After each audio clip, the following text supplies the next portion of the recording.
नमामि धन्वन्तरिमादिदेवम् सुरासुरैर्वन्दितपादपद्मम् लोके जरारुभयमृत्युनाशनम् दातारमीशं विविधौषधीनां शङ्खं चक्रं जलौकां दधतं मृतघटं चारुदोर्भिश्चतुर्भिः सूक्ष्मस्वच्छातिहृद्यं शुकपरिविलसन् मौलिमम्भोजनेत्रम् कालाम्भोदोज्ज्वलाङ्गं कटितटविलसच्चारुपीताम्बराढ्यं वन्दे धन्वन्तरीन्दं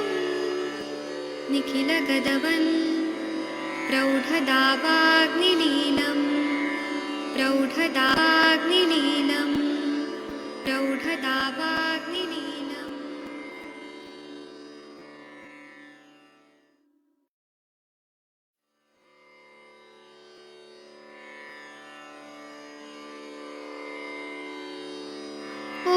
नमामि धन्वन्तरिमादिदेवम् सुरासुरैर्वन्दितपादपद्मम् लोके जरारुभयमृत्युनाशनं दातारमीशं विविधौषधीनां शङ्खं चक्रं जलौकां दधतं मृतघटम् चारुदोर्भिश्चतुर्भिः सूक्ष्मस्वच्छातिहृद्यं शुकपरिविलसन् मौलिमम्भोजनेत्रं कालाम्भोदोज्ज्वलाङ्गं कटितटविलसच्चारुपीताम्बराढ्यं वन्दे धन्वन्तरीन्दं निखिलगदवन् प्रौढदावाग्निलीलं प्रौढदावाग्निलीलं प्रौढदावाग्निलीलम्। प्रणाम सभी लोग को। मैं वैद्य अरविंद पाठक आप सभी लोग का स्वागत करता हूं। चलिए आज हम एक नया अध्याय शुरू करेंगे। सबसे पहले महेंद्र सर पढ़ेंगे। मैं यहाँ पे कुछ लोगों को को होस्ट बना देता हूँ और एक मिनट रुकिए, आप लोग के स्क्रीन पे अभी दिखेगा।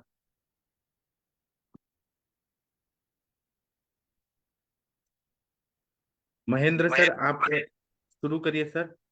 हाँ सर, नमस्कार जी। पहले संस्कृत वाला बड़ा बड़ा श्लोक पढ़िए, फिर हिंदी वाला पढ़ के फिर टीका पढ़ेंगे। ठीक सर। सप्तदशो अध्याय नयनाम। नहीं वो नहीं, टीका बाद में, ये अच्छा। पहले। अथात कर्णरूप विज्ञानियम व्याख्यास्यामि इति आयस्माउ आत्रेयदयो महर्षि है। बोलिए सब लोग, बोलिए पीछे पीछे। वीना मैडम, मनीषा मैडम बोलिए आप लोग। अच्छा अभी शायद नींद में है सब लोग। सर आप ये 1 2 3 नंबर का श्लोक पढ़िए। ठीक सर। प्रतिश्याये जल क्रीड़ा कर्ण कंडूयनम मरुतो मिथ्या योगेन शब्दस्य कुपितो अन्यस्य कोपनैः प्राप्य श्रोत्रशिरा कुर्यात् शूलं श्रोतसि वेगवत् अर्धावुभेदकं स्तम्भं शिश्रान् अभिनन्दनम् चिराच्च पाकं पक्वं तु लसिका अल्पशेस्त्रवी श्रोत्रं शून्यम् अकस्माच्च स्यात् संचार विचारवत्। जी अब इसका हिंदी वाला पढ़ दीजिए। 1 मिनट रुक जाइए। हाँ ये पढ़िए। अब इसके आगे कर्णरूप विज्ञानी अध्याय का व्याख्यान करेंगे। जैसा कि आत्रेय आदि महर्षियों ने कहा था, वातज कर्णशूल का लक्षण, प्रतिश्याय, जल क्रीड़ा, कान का खुजाना, शब्द के मिथ्या योग से, अन्य वायु प्रकोपक कारणों से कुपित वायु श्रोत्रवाही स्राव में पहुंचकर स्रोतों यानी कर्ण में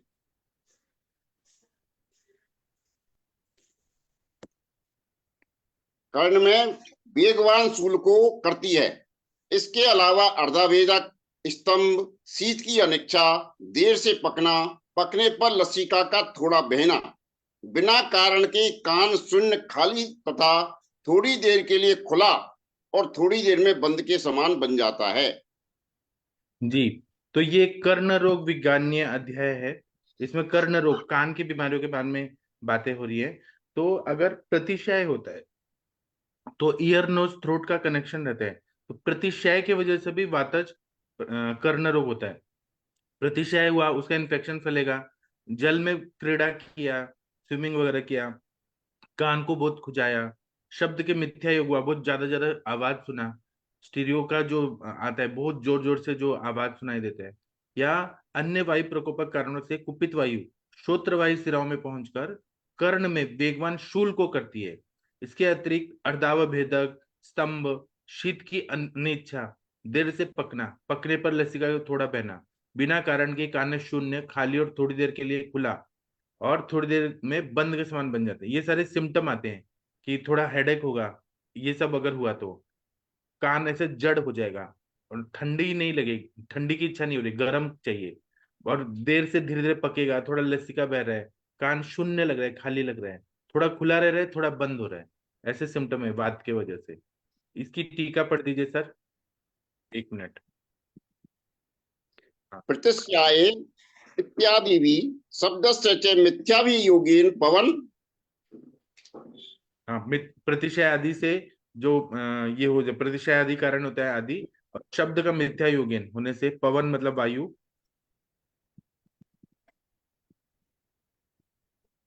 हाँ, पवन कुपितो। कुपितो अपरे अपि सर्वनिदाने कुपित श्रोत्र श्राप प्राप्य श्रोतसी कर्ण विवरी शूल वेगवत कुर्यात् तथा अर्धावेदक शिरोरोग स्तंभ कर्णस्य तथा शीतस्य अभिनंदन चिरेण च पाक कुर्यात् पक्व तु श्रोत्रम अल्पसो लसिका श्रवेत् अकस्मात् च शून्य स्यात् संचार विचार वच्च स्थगित स्थगित च यथा स्यात्। हाँ, वायु कुपित होने के बाद या सभी निदान के वजह से वायु कुपित होने से श्रोत्र शिरा प्राप्त है, कान की सिराओं में वो प्राप्त हो जाता है। स्तोत्र में विवर जो रहता है, कान का जो कुहर होता है, वहां पे शूलम वेगवत कुर्यात, शूल बहुत जोर से करने लगता है वेग जैसा। वहां पे अर्धावभेदक होता है, शिरोरोग होता है, स्तंभ होता है कान में। उसी तरह से शीतस्य अभिनंदन, शीत की इच्छा नहीं होती है। चिरेण च पाक कुर्यात, धीरे धीरे वो पकने लगता है। पक्वम तु श्रोत्रम अल्पशो लसिका स्रवित, पक जाने पे श्रोत्र से अल्प लसिका बहने लगती है, स्रवत होने लगती है। अकस्मात शून्यम से, अकस्मात शून्यता आ जाती है। संचार विचार व स्थगिता अस्थित, कभी कान बंद हो जाएगा, कभी कान खुल जाएगा, ऐसा फीलिंग होता है। चलिए, चौथा नंबर का जो श्लोक है, कौन पढ़ना चाहेगा? मनीषा मैडम, वीना मैडम, कौन पढ़ना चाहेगा? पढ़ू सर? हाँ, आप पढ़िए, आपके बीच में सब लोग बोलेंगे। शूलं पिता सदा होषा शीतेच्छा शवतु ज्वरम्। कुलं पिता सदैव सा शीतेच्छा क्षवतु ज्वरम्। आश्वयतु ज्वरम्। आशुपाकं प्रपक्वञ्च सपीतलसिकश्रुति। आशुपाकं प्रपकं च कपिता लसिका श्रुते। सा लसिका स्पृशे दद्यात् तत्पाकम् उपोति च। सलसिका स्पृशे दद्यात् तत्पाकमुपैति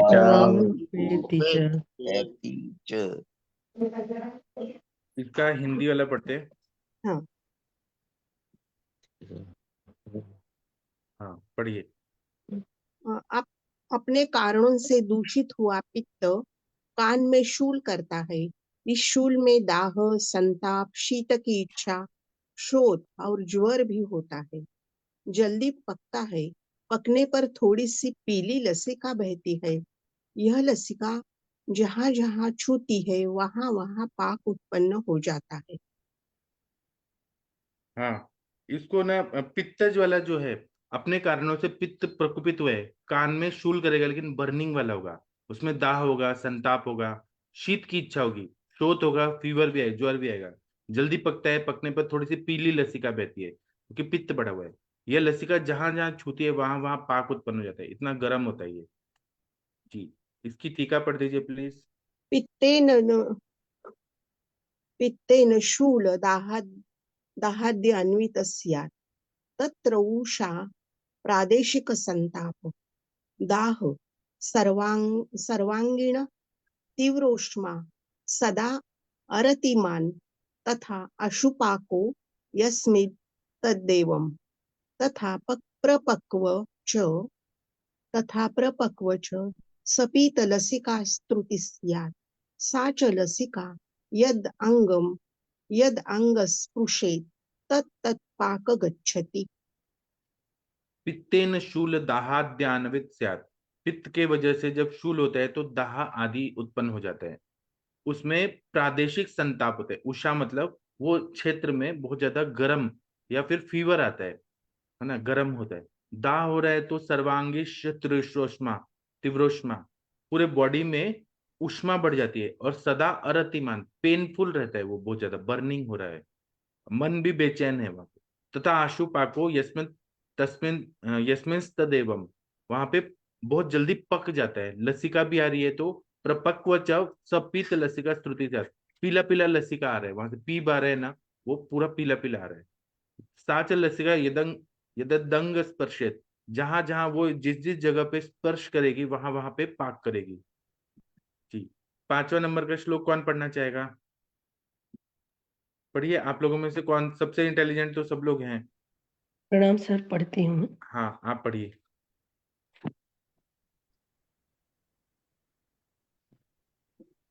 बीच में अवरुद्धता पांच आ गई थी। हाँ जी, हाँ जी।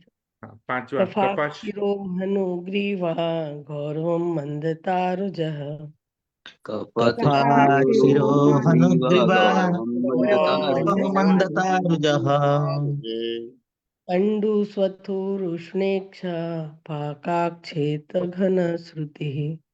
कंडोक्षवथुरुस्नेच्छा पाकाक्षेता घनश्रुतिः। धनुश्रुति। हिंदी का सर। हाँ जी, अभी रुकिए, आपके स्क्रीन पे आ रहे हैं। हाँ जी सर। हाँ, पढ़िए। कफ के कारण सिर, हनु तथा ग्रीवा में भारीपन, मंद वेदना, कंडू, शोथ, उष्ण की चाह और पकने पर थोड़ा सा घट स्त्राव होता है।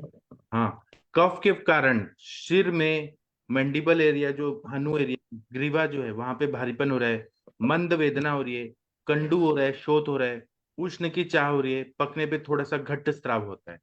ऐसा ये कफ जो कर्ण रोग हो रहा है उसमें हो रहा है। जी, 5वां का श्लोक पढ़िए, टीका पढ़िए। कफाक्षीर आदि गौरव जायते रुजु मंदत्वम कंडु कंडादु च स्यात् पाकाक्षेता घना च श्रुति स्यात्। हाँ, कफ आदि की वजह से गौरव हो जाता है, मंद रुझा होती है, कंडू आदि हो जाता है, कंडू आदि। पाका श्वेता घना च श्रुति, पाक होने पे सफेद और घन, ऐसा चिपका चिपका श्रुति को जो पस आ रहा है वो वैसा होता है। 6वां नंबर का जो श्लोक है, कौन पढ़ना चाहेगा? आप लोग खुद ही बोलिए कौन। जितेंद्र जी, आप पढ़ सकते हैं? हाँ हाँ सर, प्रणाम सर।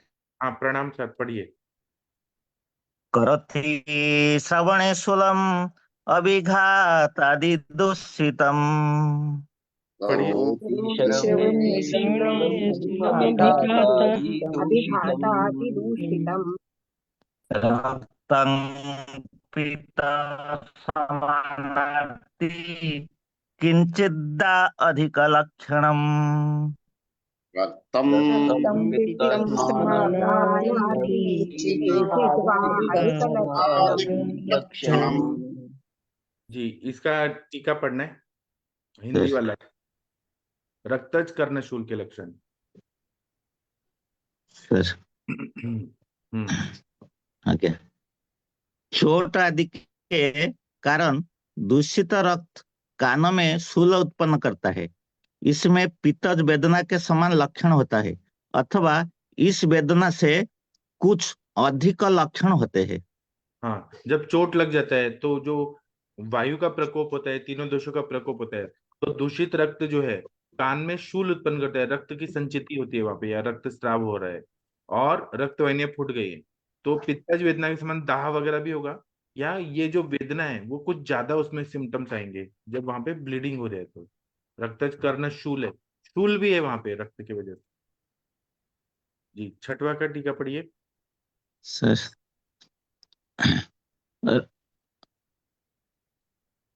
रक्तम अभिघातादि दूषित कर्णे शूल करोति, किंभूतम रक्तम पीतेन समा पीड़ा अस्मिस्तदेवम किंचिच्चाधिक लक्षणम। हाँ, रक्त से अभिघात होने की वजह से, मतलब कहीं अभिघात होने से रक्त से दूषित जो कर्ण है उसमें अलग तरह की शूल हो रहा है। किस तरह से होता है? किम्बुतम रक्तम पित्तेन समा पीड़ा, पित्त की जैसे बर्निंग वगैरह हो रहा है, दाह हो रहा है, ज्वर आ रहा है, तो यस्मिन तदेवम उसी तरह से होता है। या किंचित अधिक लक्षणम, किंचित ज्यादा लक्षण भी होते हैं। चलिए, 7वां नंबर का श्लोक है वो सविता पेठे मैडम आप पढ़ेंगी प्लीज। हाँ हाँ, प्रणाम सर, प्रणाम सर। देखो, शूलं समुदितैर्दोषैः सशोफ ज्वर तीव्र रोग शूलम मूलं तसोपज्वर तीव्र रोग तीव्र रोग पर्यायात् उष्णशीतेच्छं जायते श्रुतिजाड्यवत्। पर्यायादुषितच्छं जायते श्रुतिजाड्यवत्। पक्वं सीतासिता रक्त घनपूय प्रवाहि च। पकं सीताशितारक्तघनपूय प्रवाहि च। जी, इसकी हिंदी वाले पढ़ते हैं। सन्निपातज कर्णशूल के लक्षण। जी, पढ़िए। सन्निपातज दोषों से शोफ, ज्वर और तीव्र वेदना युक्त शूल होती है। पर्याय से उष्ण शीत की चाह, पहरेपन की भांति प्रतीति, पकने पर श्वेत काला रक्त तथा घट्ट पूय बहता है। सन्निपातज दोष अगर हैं तो शोफ होगा, ज्वर और तीव्र वेदना युक्त शूल होगा, उष्ण शीत की चाह होगी, कभी चाह होगी कभी उष्ण की, बहरेपन की भांति प्रतीति होगी, पकने पर सफेद या काला रक्त और घट्ट पोय बहता है। जी, इसका हम संस्कृत वाला टीका पढ़ते हैं। हाँ, पढ़िए मैम 7वां 8वां का। समुदितैः सन्निपतितैः दोषैः शूल शोफादियुत जायते तथा पर्यायेणोष्ण शीतेच्छ श्रुतिजाड्ययुक्त च। पक्व सीता रक्तघन पूय प्रवहति। हाँ, समुदित मतलब सन्निपात की वजह से दोष प्रकोपित हो जाते हैं, वाष्पित कव तो शूल होता है, शोफ आदि हो जाते हैं। उससे पर्याय से कभी शीत की इच्छा होगी, कभी उष्ण की इच्छा होगी, श्रुति कभी आएगी कभी नहीं आएगी, जाड्यता युक्त होगी, सुनाई दे रहे तो कुछ हैवी लग रहा है कान में, और वहां पे पकने पे सिता सिता रक्त घन, वहां से ठंडा कभी उष्ण, ऐसे रक्त घन आएगा या कभी पतला आएगा, ऐसा प्रवहती ऐसे होगा। चलिए, 9वां नंबर का जो श्लोक है कौन पढ़ना चाहेगा? डॉक्टर राम कुमार जी आप पढ़ेंगे? यस सर, पढ़ो। Good morning sir. Good morning. शब्द बाही शिरा संस्थे सूणाति पवने मुहु। बोलिए सब। शब्दवाही शिरा संस्थे पवने मुहुः। नादान कस्मादि द्विविधान कर्णनादम वदन्ति तम नादान कस्माद् विधानं कर्णनादं वदन्ति। जी, तो ना इसका हिंदी में पढ़ते हैं। कर्णनाद जी, पढ़िए। वायु कर्णनाद वायु के शब्द वाहिनी शिराओं में स्थित होने पर मनुष्य बिना कारण के बार बार शब्दों को सुनता है। इसको वर्णनाद कहते हैं। हाँ, जो टिनाइटस होता है उसमें आवाज आती है, तो वायु जो है, अभी इसको ध्यान से सुनिए। जब ऐसे कंडीशन हो तो वायु को शमन करने के लिए कर्ण पूरण करना पड़ता है, तेल डालना पड़ता है। वायु के शब्द वाली सिराओं में स्थित होने पर मनुष्य बिना कारण के बार बार शब्दों को सुनता है, इसको कर्णनाद कहते हैं। इसलिए इसकी टीका पढ़, वायु वहां पे चला जाता है, इसलिए ऐसा होता है। नौवा का टीका पढ़िए। शब्द वाहिनीषु,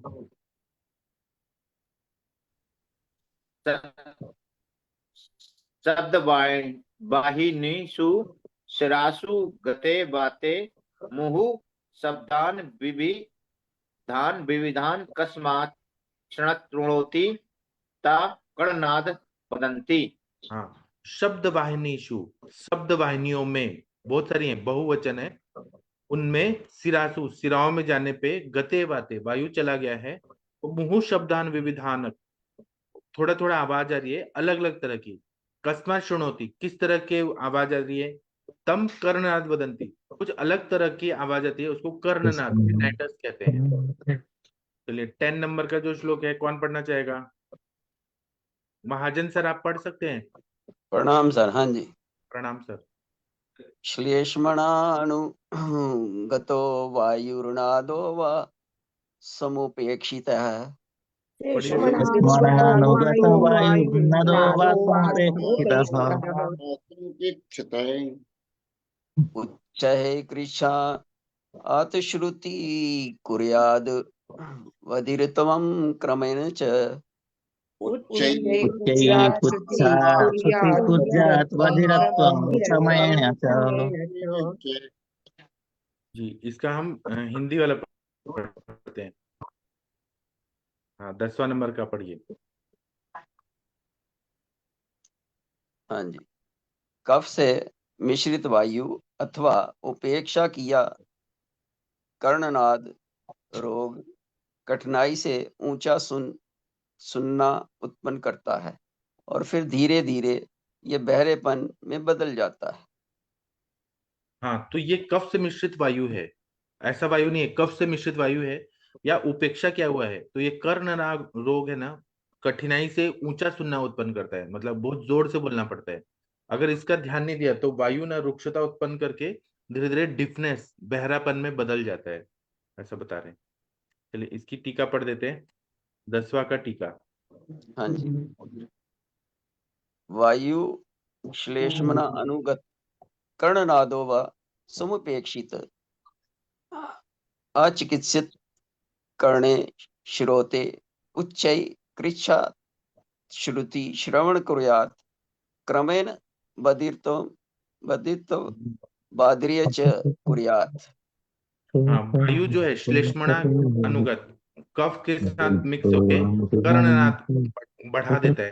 यह उपेक्षा करने पे और चिकित्सा न करने से कर्णे श्रोत्रे उच्चे कृशा श्रुति, कठिनाई से और जोर से बोलने पे सुनाई देने लगता है। क्रम से बाधिर्य, मतलब डिफनेस, चक कुर्यात, ये उत्पन्न कर देता है। नया श्लोक जो है वो हम कल करेंगे। डॉक्टर मनीषा मैडम, आपको बहुत बहुत बधाई हो, आपकी बहू ने वो अच्छा मार्क्स लाया। मनीषा मैडम। जी जी जी सर, और वो एक हफ्ते की तैयारी में की, सडनली उसको पता चला और 1 वीक जी, में ही बस तैयारी करके और कर लिया सर। ये सबसे बड़ी बात थी उसके लिए। लोग बधाई दीजिए मनीषा मैडम को। Thank you thank you congratulation, बहुत बहुत मुबारक। जी, तो महेंद्र सर, आप भगवान का प्रेयर कर दीजिए कुछ। डॉक्टर हाँ महेंद्र सर। सर जी। हाँ सर। आज बुधवार है, गणेश जी का वार है, गणेश अष्टमी। अथ श्री गणेशाष्टकम्। अजं निर्मलं निर्गुणं ज्ञानरूपं निराकार संसार सारं परेशं जगत्मंगलं विश्ववन्द्यं पवित्रं प्रभुं सिद्धिदं तं गणेशं नमामि। प्रसन्नं सदा ब्रह्म रूपं तुर्यं सदैकाश्रयं प्राणनामेकमात्रं परं नित्यं आनन्दकन्दं निरीहं प्रभुं सिद्धिदं तं गणेशं नमामि। गुरुं ज्ञाननां योगिनां तत्त्वरूपं तथा प्राणनां विघ्ननाशं गणेशं सदा मंगलं पार्वती पुत्रमेकं प्रभुं सिद्धिदं तं गणेशं नमामि। सैदूर्वादलं कुङ्कुमं रक्तपुष्पं तथा चंदनं सुंदरं रक्तवस्त्रं सदा धारकं ज्ञानमूर्तिमखण्डं प्रभुं सिद्धिदं तं गणेशं नमामि। सुसौम्यं निजं निर्विकल्पं वरेण्यं सुज्ञानं सुखं सत्वरूपं सुगम्यं सुसिद्धं मुनीशं महेशस्य पुत्रं प्रभुं सिद्धिदं तं गणेशं नमामि। सदा ध्यायमाना गणेशस्य देवा तथा प्रार्थयन्तश्च वेदा गणेशं गणेशाश्रये सन्ति जीवा समस्ता प्रभुं सिद्धिदं तं गणेशं नमामि। प्रभुं धर्मकामार्थं मोक्षप्रदं तं पुनः पुत्रदं ज्ञानदं सर्वदं च तथा साधकं सर्वकामप्रदं च प्रभुं सिद्धिदं तं गणेशं नमामि। ऐं त्वां सदा प्रार्थये वो गणेश प्रसन्नो भवन् सर्वदा बुद्धिनाथे परं दर्शनं मम ददातु अनन्ते प्रभु सिद्धिदं तं गणेशं नमामि। प्रातः काले सुखी भूत्वा ये पठन्ति नराः सदा श्री गणेशाष्टकं श्रुतं सुखदं मोक्षदं भवेत्। बहुत बहुत धन्यवाद। गणेश महाराज सभी पर कृपा करें। जी, तो सभी को मैं प्रणाम करता हूँ। अभी मेरे को वहां पे वो जाना है, शिष्योपनयन संस्कार करवाना है। अगर वहां कॉलेज वाले अलाउ करेंगे तो मैं लाइव दिखाऊंगा, और नहीं तो हम शाम को 7 बजे मिलेंगे और रात को 9 बजे मिलेंगे। 7 बजे एक वनस्पति पे बात होगी, मैं उसका बता देता हूँ, और 9 बजे क्लिनिकल संभाषा होगी। ठीक है, तो मैं सभी को थैंक यू बोलता हूँ, प्रणाम बोलता हूँ, और सभी का दिन अच्छा हो ऐसे शुभकामनाएं देता हूँ। सभी को मैं प्रणाम बोलता हूँ। Thank you.